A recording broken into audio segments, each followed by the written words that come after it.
Generally जब लोगों के दांत हिलते हैं तो उन्हें यही लगता है कि उसे निकलवा देना ही एक ट्रीटमेंट है या कहें तो इलाज है। बट गाइस, इस वीडियो में मैं आज आपको बताने वाली हूँ कि अगर आपके दांत हिल रहे हैं तो उसके 4 ट्रीटमेंट है जिससे उसे बचाया जा सकता है। तो इसे अच्छे से जानने के लिए इस वीडियो में बने रहिए। हेलो गाइस, कैसे हैं आप लोग? मैं हूं डॉक्टर कंचन। अगर आप मेरे चैनल पर नए हैं तो सब्सक्राइब जरूर करिए एंड बेल आइकन को भी दबाइए ताकि मेरे वीडियो के हर लेटेस्ट इन्फॉर्मेशन सबसे पहले आपको मिलती रहे। तो चलिए फिर वीडियो को स्टार्ट करते हैं। तो वो चारों ट्रीटमेंट कौन कौन से हैं ये हम वन बाय वन जानेंगे। एंड गाइस, जो ट्रीटमेंट होता है ये डिपेंड करता है कि आपके टूथ का कंडीशन कैसा है। जो दांत हिलते हैं इसका भी एक ग्रेड होता है, यानी कि अगर आपके दांत हल्के फुल्के हिल रहे हैं तो उसे हम ग्रेड 1 में देते हैं। एंड अगर उससे ज़्यादा वो हिल रहा है तो वो ग्रेड 2 होता है। एंड जो दांत बहुत ज़्यादा हिल रहे हैं, बिल्कुल भी उसका सपोर्ट नहीं बचा है, तो उसे ग्रेड 3 कहते हैं। एंड ऐसे दांत को जनरली आपको डॉक्टर भी एडवाइस करते हैं निकलवा देने की, क्योंकि उसके बचने के चांसेस नहीं होते हैं, क्योंकि वो दांत जो होता है वो जो बोन होती है उसे कम्प्लीटली छोड़ चुका होता है। तो इस जनरली होता है क्या है कि जब हमारे दांतों में गंदगी जमती है, प्लाक या टाटा, जब वो जमता है तो जो हमारे दांत की बोन होती है, यानी कि जो हड्डी होती है, उसे वो नीचे की तरफ कर देती है। वो वहां से धीरे धीरे जो हड्डी है वो रिजॉल्व होने लगती है। इस वजह से जो हमारे दांत हैं वो कमजोर हो जाते हैं। अगर आपकी ग्रेड 1 की प्रॉब्लम है, आपके दांत हल्के फुल्के हिल रहे हैं, तो इस कंडीशन में आपको स्केलिंग एंड रूट प्लानिंग की ट्रीटमेंट एडवाइस की जाती है। स्केलिंग एंड रूट प्लानिंग में जनरली डॉक्टर क्या करते हैं, जो भी प्लाक एंड कैलकुलस है उसे क्लीन कर दिया जाता है। एंड उसके साथ उसकी रूट प्लानिंग भी की जाती है, रिक्वायर्ड होती है तो, यानी कि जो जड़ है अंदर में उसमें भी गंदगी जमा होती है, उसे भी क्लीन कर दिया जाता है। इससे क्या होता है कि जो गंदगी जब हट जाती है तो हमारे जो दांत होते हैं वो स्टेबल हो जाते हैं। जो मसूड़ा होता है उसे अच्छे से पकड़ लेता है, गंदगी की वजह से वो उसे छोड़ छोड़ देता है। सो गाइस, ये तो हो गया हमारा पहला treatment, scaling and route planning. जो हमारा सेकेंड ट्रीटमेंट होता है वो होता है स्प्लिंटिंग का या कैपिंग।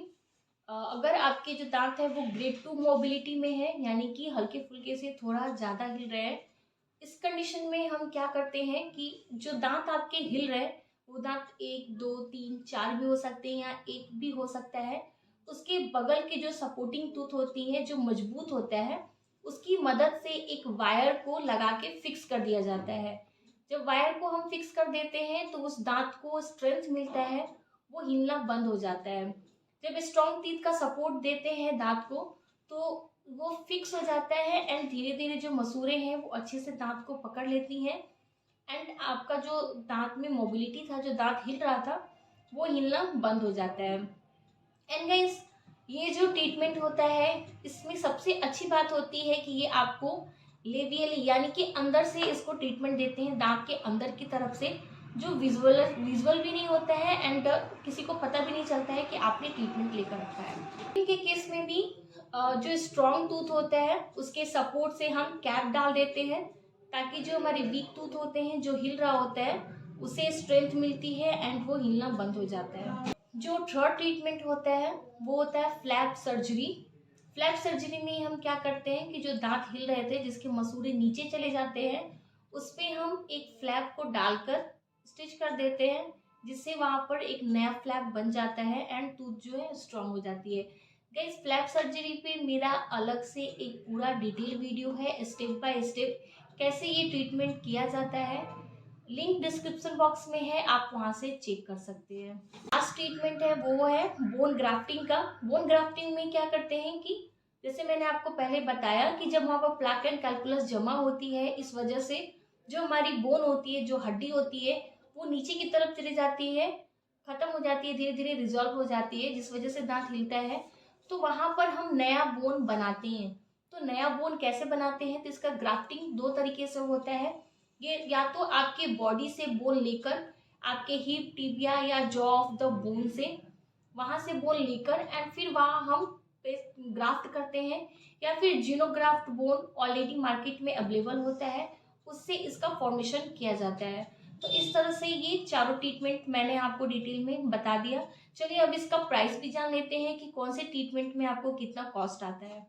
जो फर्स्ट ट्रीटमेंट आता है स्केलिंग एंड रूट प्लानिंग का, तो इसमें 1000 रुपीज से लेके 2500 यानी कि 1000 रुपये से लेके 2500 रुपये तक जाता है। डिपेंड करता है कि आपके टूथ का कंडीशन कैसा है, कितना गंदा है एंड क्या है। नेक्स्ट है स्प्लिंटिंग या कैपिंग। स्प्लिंटिंग में आपको 2000 से लेकर 5000 तक जाता है ट्रीटमेंट। ये भी डिपेंड करता है कि आपके कितने दांत हिल रहे हैं, आपको कितनी स्प्लिंटिंग देने की ज़रूरत है, या वो वन प्रोसीजर्स है या मल्टीपल प्रोसीजर्स है, इस पे टोटली ये ट्रीटमेंट डिपेंड करता है। इसके बाद गाइस बात करेंगे कैपिंग की। तो कैपिंग में एज यूजुअल आपको पता ही है कि पर टूथ चार्ज किया जाता है। इसमें आपकी अपनी चॉइस होती है खुद की। 1000 से लेके 5000 तक के कैप होते हैं। आप उसमें से जो भी चूज करेंगे वैसे आपकी जो कॉस्ट है वो आते हैं पर टूथ। इस पे जो मैंने आपको प्राइस बताया वो पर टूथ होता है। लास्ट की जो दो ट्रीटमेंट है flap surgery and bone grafting, तो ये दोनों ही सर्जिकल ट्रीटमेंट है एंड इसका जो कॉस्ट होता है ये आपके पर क्वाड्रेंट 5000 यानी कि 5000 इसका कॉस्ट आता है। तो क्वाड्रेंट क्या होता है कि जो हमारा माउथ है, जो टूथ है, उसे 4 क्वाड्रेंट में डिवाइड करते हैं। जैसे कि ये एक हो गया, 2, 3 एंड 4, ऐसे हम दांतों के क्वाड्रेंट्स को डिवाइड करते हैं। अगर आपके एक तरफ के दांत का ट्रीटमेंट हो रहा है तो उसे 1 क्वाड्रेंट है तो उसमें 5000 आपको चार्ज किया जाता है। ये डिपेंड करता है कि आपके दांत का कंडीशन कैसा है, कितना दांत हिल रहा है, एक ही क्वाड्रेंट में दांत हिल रहे हैं या फिर दोनों ही क्वाड्रेंट में दांत हिल रहे हैं, उस पर कम्प्लीटली बेस्ड होता है। सो गाइज ये था आज का वीडियो। आई होप कि आपके लिए हेल्पफुल रहा हो। अगर ऐसा है तो लाइक जरूर दीजिए, चैनल को सब्सक्राइब करिए, बेल आइकन को दबाना बिल्कुल भी मत भूलिए। एंड गाइज अगर आपकी कोई प्रॉब्लम हो तो आप मुझे कमेंट सेक्शन में पूछ सकते हैं एंड डिस्क्रिप्शन बॉक्स में कॉन्टैक्ट नंबर है, आप मुझे कॉन्टैक्ट भी कर सकते हैं। सो गाइज तब तक के लिए be healthy and be happy. Bye bye.